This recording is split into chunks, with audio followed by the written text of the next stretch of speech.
السلام علیکم دوستو، میں ہوں افضل اور آپ لوگ دیکھ رہے ہیں نغمانہ Jafri official. Okay, let's go.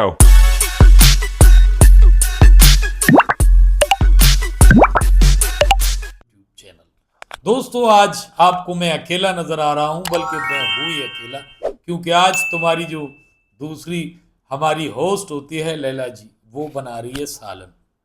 تو سالن بنانے کی وجہ سے آپ کو پتہ ہے نا کہ وہ دنیا میں کسی نے شعر پڑھا ہے کہ دنیا میں اور بھی بڑے دکھ ہے محبت کے سوا، تو دنیا میں اور بھی بڑے کام ہے اس یوٹیوب کے سوا. تو دوستو آج ویڈیو میں اکیلے بناؤں گا، تو جو لوگ فرسٹ ٹائم میرا ویڈیو دیکھ رہے ہیں وہ جلدی سے میرے چینل کو سبسکرائب کریں اور بیل آئیکن کے بٹن کو بھی آن رکھیں تاکہ ہماری ویڈیوز کی جلدی سے نوٹیفیکیشن آپ لوگوں کو پہنچے. تو دوستو آج کا ویڈیو شروع کرنے سے پہلے میں آپ لوگوں کو بتاتا ہوں کہ آج کا ویڈیو تھوڑا سا ہمارے ٹاپک سے مختلف ہے. اور مختلف کیوں ہے؟ کیونکہ اس کے بہت سارے ریزن ہوتے ہیں، لیکن جو میری نظروں سے گزرا اور جو میں نے اس میں دیکھا تو میں نے کہا یار اس پہ تو بات بنتی ہے. کیونکہ آپ لوگوں کو پتہ ہے ہمیشہ ہم ایسے کرنٹ افیئر پہ بات کرتے ہیں کہ جو ملک میں کوئی عجیب ہو جاتا ہے. کیونکہ پاکستان ماشاءاللہ ہمارا پیارا ملک ہے، لیکن اس میں دن بدن عجیب عجیب واقعات ہوتے رہتے ہیں اور عجیب عجیب قسم کے قصے کہانیاں سامنے آتی ہیں. تو زیادہ ٹائم نہیں لوں گا آپ لوگوں کا، پہلے آپ تھوڑا سا یہ ویڈیو سنیں، پھر اس پہ ہم بات بھی کریں گے. شاید آپ لوگوں نے بہت سارے لوگوں نے سنا بھی ہوگا اور دیکھا بھی ہوگا. سر میں آتا ہوں آج یہاں پر ہمارے دوستوں نے بھی کہا سر مجھے تو حیرانگی ہے، مجھے بہت بڑی حیرانگی ہے کہ کافی سالوں سے میں دیکھ رہا ہوں کہ پاکستان کا آدھا بجٹ سود کی نظر ہو رہا ہے. تو دوستو دیکھو، یہ ایک ہمارا ہندو کمیونٹی سے جو منسٹر ہے وہ اس وقت پارلیمنٹ میں ہے اور یہ جس طرف اشارہ کر رہا ہے تو بڑے افسوس سے کہنا پڑتا ہے کہ ہمارے ملک میں اتنے سارے فرقوں کے علماء موجود ہیں، جو کوئی اپنے آپ کو مفتی کہتا ہے، کوئی اپنے آپ کو مفتی پتہ نہیں کیا کیا کہتے ہیں، لیکن وہ بات ایک ہندو کمیونٹی کا بندہ منسٹر کر رہا ہے. اور بات کون سی کر رہا ہے وہ میں آپ کو ویڈیو میں آگے بھی بتاتا جاؤں گا.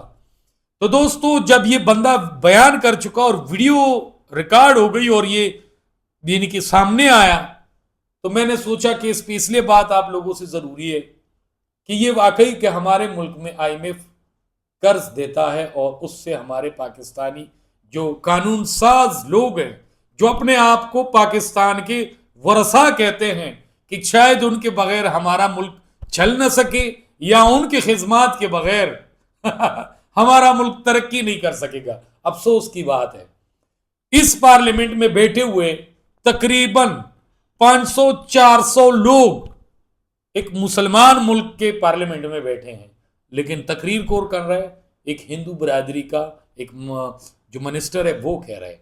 تو آگے تھوڑا سا ویڈیو سنیں. میں دیکھ رہا ہوں کہ پاکستان کا آدھا بجٹ سود کی نظر ہو رہا ہے. سر آدھا بجٹ. اب سر میں جب کوئی قرآن پاک کی آیات نوٹ کرتا ہوں تو پتہ نہیں سر، نہیں فتویٰ تو نہیں آتا ہے، میں حقیقت بتاتا ہوں. قرآن شریف پیچھے سے کسی نے اس کو آواز بھی دیا کہ کوئی فتویٰ آتا ہے، کیونکہ ہمارے ملک میں فتوے بڑے جلدی نافذ ہو جاتے ہیں. بندے نے کوئی کام کیا ہو یا نہ کیا ہو، لیکن ہمارے ملک کے علماء، میں بڑی عزت کرتا ہوں علماء کی، لیکن افسوس سے کہنا پڑتا ہے کہ جنت اور دوزخ پہ ہمیں بہت سارے قصے کہانیاں کچھ اپنی طرف سے اور کچھ سچی کہانیاں ہمیں سنا دیتے ہیں، لیکن آج تک ہمارے بھی کسی بھی ادارے کی طرف سے، دینی مدارس کی طرف سے سود پہ بات نہیں کی جاتی، کیونکہ ہمارے ملک میں بینکنگ کے نظام سود اب تو بڑے بینکوں پہ بھی لگنے لگے. امین اسلامی شرعی اصولوں کے مطابق ہنسنا آتا ہے انسان کو.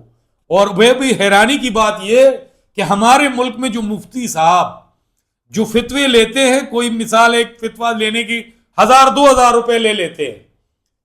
کس مفتی صاحب نے اس بینکوں کو اسلامی کہا ہے؟ پہلے تو ان پہ ذرا آپ سوچیں کہ وہ جو آپ پیسے اس میں ٹرانزیکشن کرتے ہیں اس پہ بھی ٹیکس، آپ ATM سے پیسے نکالتے ہیں اس پہ بھی ٹیکس، اگر آپ اپنے ہی اکاؤنٹ کو چیک کرتے ہیں ان پہ بھی ٹیکس. تو دوستو پھر اسلامی تو ویسے نام رہ گیا ہے نہیں. تھوڑا سا اور ویڈیو آگے دیکھیں, ہماری باتیں چلتی رہیں گی.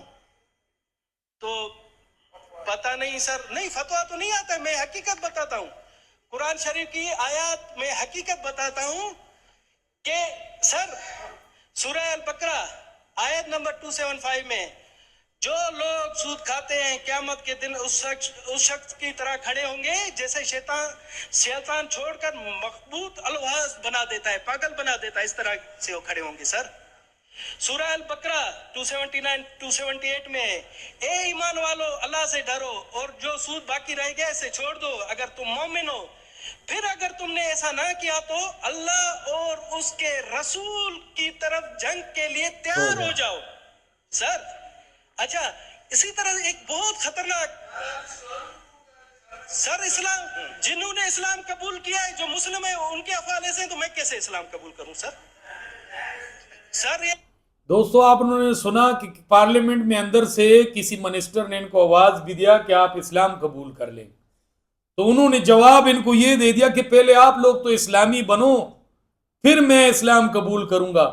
یہ کئی ہمارے جو غیر مسلم بھائی ہوتے ہیں وہ ہمیں ضرور یہ سوال کریں گے کہ اگر ہم کسی کے پاس جائیں گے کوئی دین کا تبلیغ لے کے اور ان کو کہیں گے کہ آپ مسلمان بنو کلمہ پڑھو, تو وہ کہیں گے یار سود آپ لوگ کھاتے ہو, سود کا نظام آپ لوگوں کے ملک میں چل رہا ہے, پتہ نہیں اور کتنے ایسی چیزیں جو اسلام کے منافی ہیں لیکن ہمارے ملک میں ان کو جائز قرار دیا ہے. تو کیا اسی تعلیمات کے ساتھ آگے جا کے ہم کسی غیر مسلم کنٹری میں جا کے ان کو اپنا تبلیغ کر سکیں گے؟ اس پہ کسی نے ایک بات بتائی تھی کہ جاپان اس وقت دنیا میں سچائی میں ایک نمبر پہ ہے. وہ آپ لوگوں کو بھی پتا ہے کہ جو بھی پروڈکٹ آپ خریدتے ہیں چاہے کوئی ان پڑھ ہو, جاہل ہو, کوئی گاؤں کا ہو یا جدھر کا بھی ہو, لیکن اگر اسے پتا چلے کہ جو چیز میں لے رہا ہوں یہ میڈ ان جاپان ہے تو وہ آنکھیں بند کر کے اس پہ اعتماد کرتا ہے. کیوں کہ جاپانی جھوٹ نہیں بولتے. تو افسوس سے کہنا پڑتا ہے کہ ہمارے پاکستان سے لوگ جا کے جاپانیوں کو کہتے ہیں آپ ہمارے جیسے بنو تو آپ جنت میں جاؤ گے, تو وہ سوچ میں پڑ جاتے ہیں کہ خود تو پاکستان کا نمبر سچ بولنے والوں میں 146 نمبر پہ ہے, حالانکہ مسلمان ملک ہے ہمارا اور ان کا ملک 1 نمبر پہ ہے, تو وہ کیسے ہماری طرح بنے اور کیسے جنت میں جائیں. دوستو اس ویڈیو بنانے کا مقصد یہ ہے کہ یہ جو بھائی تقریر کر رہے ہیں نا اس کو لوگ ٹھوک بھی رہے ہیں, اور اس نے اس بات میں یہ بات سچی کی ہے کہ ہمارے 2026 کے بجٹ میں تقریباً آدھا بجٹ آئی ایم ایف کے سود کے لیے مختص کیا گیا ہے.